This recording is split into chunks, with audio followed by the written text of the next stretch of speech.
શું નામ આપનું? ચૌધરી ભરતભાઈ કામરાજભાઈ. ચૌધરી ભરતભાઈ કામરાજભાઈ. ભરતભાઈ આપણું ગામ? ડાલીસરા. તાલુકો? ખેરાલુ. જિલ્લો? મહેસાણા જિલ્લાનું ખેરાલુ તાલુકાનું ડાલીસરા ગામ, જ્યાંથી આપણે ભરતભાઈના ખેતર ઉપર ઊભા છીએ. ભરતભાઈ, ત્યાં ખેતરમાં તમારા શેનો પાક ઊભો છે? મગફળીનો પાક ઊભો છે. હવે આ મગફળીના પાકની અંદર આપણે આ કામધેનુ સોના ખાતર ઉપયોગ કર્યો. આ પહેલી જ વાર કર્યું કે આ પેલા ક્યારે ઉપયોગમાં લીધું? પહેલી જ વાર કર્યું છે. હવે આની અંદર તમે એવી રીતે અનુભવ કર્યા છે કે એક ખેતરમાં આપણે કામધેનુ સોના આપ્યું જ નથી, બરાબર, અથવા તો બીજું કોઈ ખાતર બી નથી આપ્યું, અને બીજા ખેતરની અંદર આપણે કામધેનુ સોના આપ્યું છે પાયાના ખાતર તરીકે, બરાબર. એમાં કોઈ DAP NPK આપેલું નથી, ખાલી કામધેનુ સોના જ છે, બરાબર. હવે એ બંને વચ્ચેનો ડિફરન્સ કે જેમાં કામધેનુ સોના ખાતર આપેલું છે અને જેની અંદર આપણે કામધેનુ સોના ખાતર નથી આપ્યું, એ બંને વચ્ચેનો ડિફરન્સ આપણે જોવા માટે આવ્યા છીએ. આ જે છોડ છે મારા હાથમાં, બરાબર, આ છોડની અંદર આપણે કયું ખાતર આપેલું છે? એમાં બીજું કઈ આપેલું નથી, કોઈ વસ્તુ નહીં આપી. અને તમારા હાથમાં જે વસ્તુ છે, બરાબર, જે છોડ છે એની અંદર આપણે કયું ખાતર આપેલું છે? આપણે કામધેનુ વાપરીએ છીએ. આની અંદર કામધેનુ આપેલું છે, બરાબર.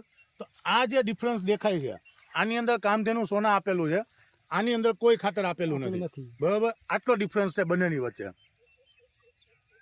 એનો લંબાઈ, એનો ગ્રોથ, પાનની ફૂટ, પછી નીચે જે બેઠાર આવવો જોઈએ, બરાબર, એના સુયા, બધી જ વસ્તુમાં, બરાબર. તો આ જે અખતરો તમે કરેલો છે કે એક ખેતરમાં કામધેનુ સોના આપ્યું, એક ખેતરમાં કામધેનુ સોના ના આપ્યું, એની પાછળનું કારણ જણાવશો અમને? એટલે એમાં સાહેબ મેં ટેસ્ટ માટે નથી આપી મેં, બરાબર, જોઈ જોઈએ રિઝલ્ટ કેવું મળે છે એના માટે મેં આપી નથી. તો આ રિઝલ્ટ જોયા પછી કેવું લાગે છે? બહુ ઘણું સારું. કામધેનુ વાપર્યા પછી તો લગભગ એના સોયા છે, પછી મગફળી જેના જે દોણા છે, બધી રીતે એનો ગ્રોથ સારો છે, બરોબર છે. હવે અત્યારે જે આપણે અખતરો કર્યો, પછી હાઈટ બી સારી આવી છે, ટૂંકમાં બધી રીતે સુયા સારા છે, જ્યાં બેઠાર જે આવવો જોઈએ એ સારો છે, જેની હાઈટ પકડાવી જોઈએ, વલ જે થવો જોઈએ એ કમ્પ્લીટ છે. હાઈટના કારણે સાહેબ ઘાસચારામાં બી સારું રહેશે, એમાં બી સારું રહેશે, બરોબર. તો ઘાસચારાનો બી ફાયદો થઈ ગયો ને આપણે, બરોબર. તો આ જે બધી વસ્તુ જોઈ ભરતભાઈ, આપણે આ જોતા હવે જે સિઝન આવશે અને હવે જે ખાતરની જરૂરિયાત ઊભી થશે, એમાં કયું ખાતર વાપરવાનું ઈચ્છા? કામધેનુ સોના જ વાપરવાની ઈચ્છા થાય ને? દિવેલામાં બી આપવાનું જ છે, બરોબર, દિવેલામાં બી આપવાનું જ છે. તો હવે આપણે બીજું DAP NPK રાસાયણિક ખાતર આપવાની જરૂર નહીં ને? કોઈ જરૂર નહીં. આ ઓર્ગેનિક ખાતર વાપરીએ તો રિઝલ્ટ એ પૂરેપૂરું આપે જ છે, 100% મળે, અને સસ્તું પડે છે પેલા ખાતરો કરતા. હવે આની સાથે એક પાઉચ આવેલું હશે તમને સિલ્વર કલરનું, જૈવિક પાવડરનું, એ પાઉચનો આપણે ઉપયોગ કરેલો હતો? વ્યવસ્થિત કરેલો, બરોબર. લગભગ 2 કલાક પહેલા ખાતરની અંદર મિક્સ કરી દીધું, બરોબર, અને પછી ખાતરનો ઉપયોગમાં લીધો, બરોબર છે. તો બધી રીતે આપણને જે એની સિસ્ટમ છે એ રીતના જ ઉપયોગ કરવામાં આવ્યો છે, બરોબર ને? હવે કંપનીને આપના વતી ક્યાંય રેફરન્સ આપવો હોય તો એના માટે તમારો મોબાઈલ નંબર જણાવશો? 8200178011. ભરતભાઈ ચૌધરીનો મોબાઈલ નંબર છે, જેમણે એક ખેતરની અંદર કામધેનુ સોના ખાતર આપ્યું, એક ખેતરની અંદર કામધેનુ આપ્યું જ નથી, કે નથી બીજું કોઈ ખાતર આપ્યું, બરોબર, કોઈ ખાતર નથી આપેલું આ મગફળીની અંદર, જે આ મગફળી છે, અને જેની અંદર કામધેનુ સોના ખાતર જ આપેલું છે, જેમાં DAP NPK કોઈ નથી આપેલું, એ આ મગફળી છે, ફક્ત સોના જ વાપરેલું, બરાબર, ખાલી કામધેનુ સોના જ વાપરેલું છે.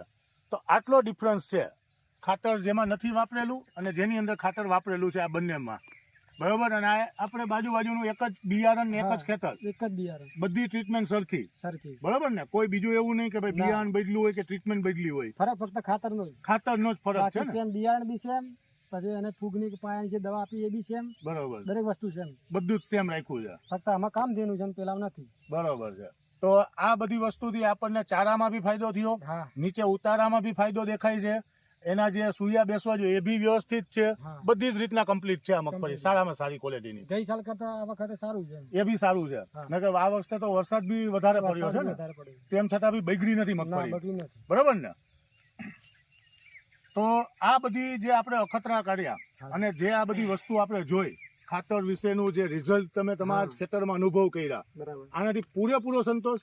હા, સંતોષ પૂરેપૂરો, બરોબર ને? કોઈ એવું નહીં ને કે ભાઈ હજી આપણને કોઈ મનમાં શંકા કે આ ખાતર ઉપર કોઈ ડાઉટ હોય, કોઈ વસ્તુ નહીં ને? મારા ગામમાં લગભગ 10 જણાને વાત કરી છે, બરોબર, કામધેનુ વિશે 2-3 જણા જોવા આવ્યા કે એનો ઉપયોગ કરો, હવે ઉપયોગ કરવાનો, એમ સસ્તું છે, ઓર્ગેનિક બેઝ ઉપર છે, બરોબર, એટલે કોઈ ખોટું નહીં વાપરવામાં, બરાબર ને ભરતભાઈ? અને અમે આને મગફળીમાં તેલ ઘરે મગફળીનું જ કાઢીએ છીએ અમે, ઓકે, એટલે એના માટે અમે ખાતર તમે ઓર્ગેનિક વાપરીએ છીએ, બરાબર. અમે એમને કદી બીજું કોઈ ખાતર ડીએપી કઈ નાખતા નથી. ઓકે, રાસાયણિક ખાતરનો ઉપયોગ જ નહીં કરવાનો. ના, બિલકુલ નહીં. બરાબર છે. કારણ કે તેલ કઢાઈને આનું ઘરે જ ખાઈએ છીએ. હા, તો એ સારામાં સારું છે એના માટે. બરાબર ને? ચાલો, ધન્યવાદ કંપનીની પ્રોડક્ટ ઉપર ભરોસો કરી અને પ્રોડક્ટનો ઉપયોગ કરવા માટે. Thank you.